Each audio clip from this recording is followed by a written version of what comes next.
September 1st, 2025.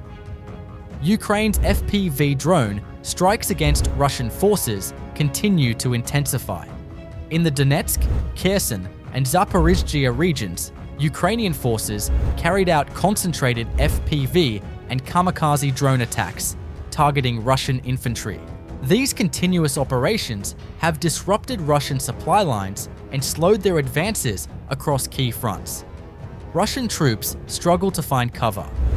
In the Starobilsk region, a Russian soldier was detected by a Ukrainian 414 Magyar's Birds FPV drone.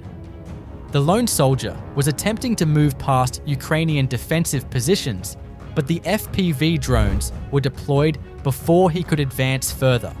He noticed the approaching drone, but being exhausted and worn out, he made no attempt to flee. The FPV drone quickly struck the soldier.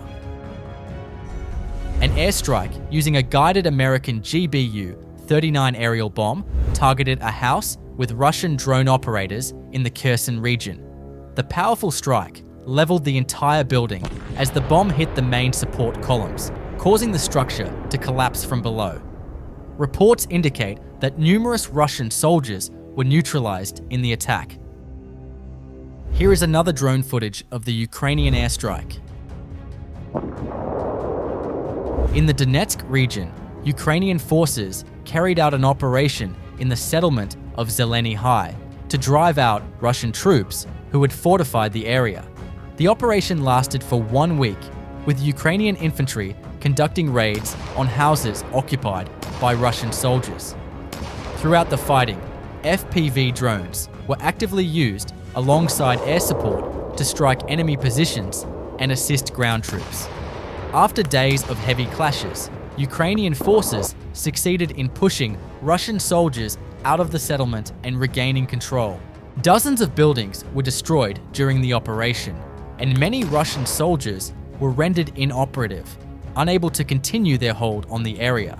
The combined use of ground forces and drones allowed Ukrainian troops to regain full control of Zelenih, neutralizing fortified positions and significantly reducing the operational capacity of Russian forces in this critical settlement. Ukrainian FPV drone pilot from the 414 Magyar's Birds unit detected a Russian sniper in the Starobilsk region. The well-camouflaged soldier was observed and tracked for a period. When he decided to rest under a tree, the Ukrainian FPV drone moved in. The sniper noticed the approaching drone at the last moment and tried to stop it with a kick. Ukrainian FPV drones targeted a Russian military vehicle moving quickly across the field. Before the Russian soldiers could react, the drone struck its target with precision. On September 1st, 2025, Ukrainian forces from the GURMO primary conducted a drone operation against a Russian military airbase in Crimea. Using UJ-26 Beaver UAVs, Ukrainian forces struck 2 Mi-8 helicopters and a tugboat at Gvardeysky Air Base near Simferopol. Russian forces were unable to thwart this sudden and precise drone attack. Ukrainian 93rd Brigade carried out coordinated operations against Russian positions, targeting both infantry and military equipment. FPV drones were deployed to strike Russian assets, with multiple drones successfully neutralizing vehicles and soldiers across key areas. In response, some Russian UAVs were intercepted and shot down, showing the effectiveness of Ukrainian counter-drone measures. Meanwhile, Ukrainian tanks engaged targets at close range, firing precisely at Russian positions, further disrupting their formations and reducing their operational capacity. The combination of drone strikes and armored support demonstrates the growing capability of Ukrainian forces to conduct rapid, precise attacks on enemy forces, even under contested conditions. A Russian BMP armored vehicle became the target of a Ukrainian kamikaze drone. A single strike destroyed the vehicle, triggering a massive explosion from the ammunition inside. On the first day of September, Ukrainian forces pursued Russian infantry in the Bakhmut region. Numerous Russian soldiers in open terrain became targets for FPV drones. With no cover available, they were unable to hide, forced to await the incoming drones helplessly. After hours of continuous FPV drone strikes, by September 1st, the 64th Mechanized Brigade alone had neutralized 23 Russian soldiers.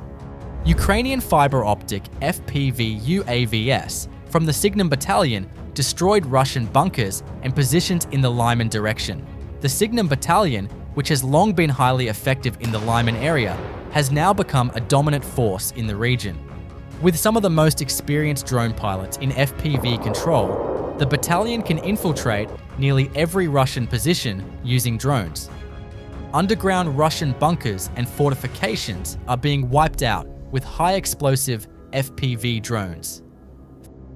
Fiber optic drones are specifically used, since Russian forces rely on jamming systems to block conventional drones, but they cannot stop drones operated through fiber optic cables.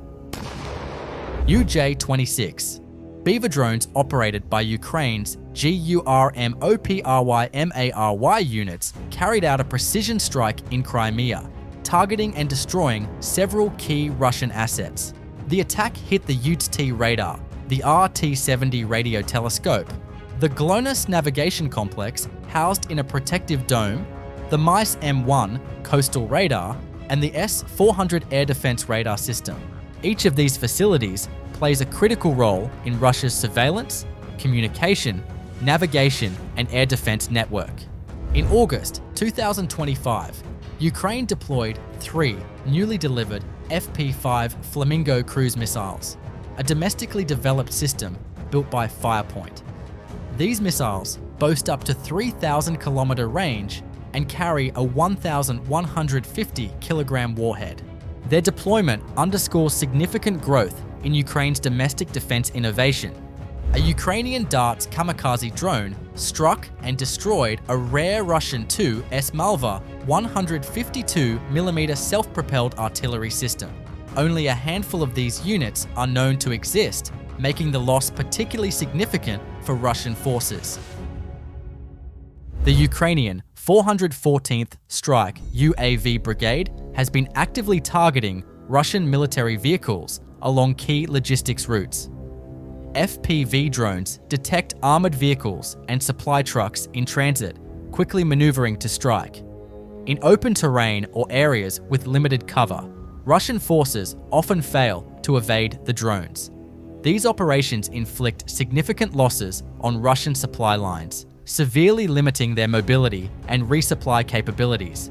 Using low-cost FPV drones, Ukraine is able to neutralize multi-million-dollar vehicles, making this tactic a highly effective force multiplier in the conflict.